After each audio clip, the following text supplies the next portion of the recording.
Hello बच्चों, आइए प्रश्न को पढ़ते हैं। यदि ए और बी दो घटनाएं दी गई हैं जहां पी ए का मान है 1/2, पी ए संग बी का मान है 3/5, पी बी का मान है पी, तो पी का मान ज्ञात कीजिए जबकि ए और बी स्वतंत्र घटनाएं हैं।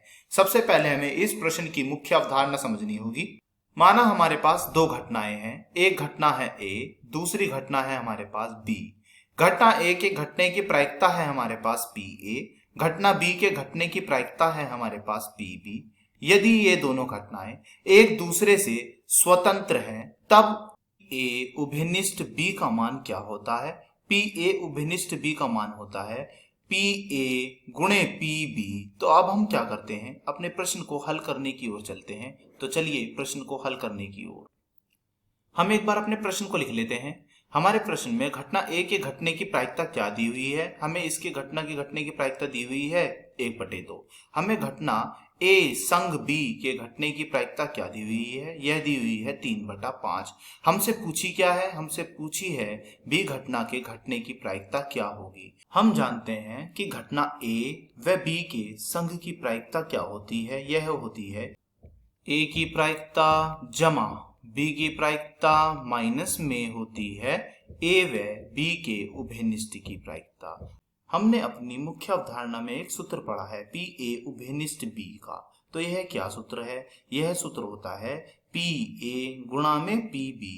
अब हम क्या करेंगे, हम इसके स्थान पर, इतने के स्थान पर यह सूत्र भी रख देंगे। तो चलिए प्रश्न को आगे की ओर हल करते हैं। तो यह हमारा क्या प्राप्त होगा? यह हमारा कुछ इस प्रकार प्राप्त होगा। पी ए संग बी बराबर आएगा ए की प्रायिकता जमा बी की प्रायिकता और माइनस में पी ए गुणे पी बी। अब हम यहाँ पर बारी बारी से सबके मान रख देते हैं। पी ए संग बी का क्या मान है? यह इसका मान है 3/5। आगे बराबर पी ए का क्या मान है? इसका मान है हमारे पास 1/2। पी बी का क्या मान है? इसका मान है हमारे पास पी। आगे माइनस लगा हुआ है तो माइनस लगा दिया। फिर पुनः पी ए का क्या मान है? 1/2। फिर आगे पी बी का क्या मान है? वह भी रख दिया हमने पी।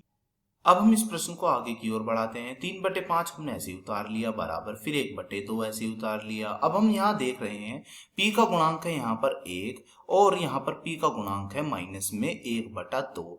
तो हम यहाँ क्या करेंगे, जब एक p में से आधा p जाएगा तो यह बचेगा हमारा धनात्मक में आधा p। अब हम इसे इधर की ओर लिख लेते हैं। तो यह हमें क्या मिलेगा? यह आएगा p/2 बराबर 3/5 माइनस में 1/2।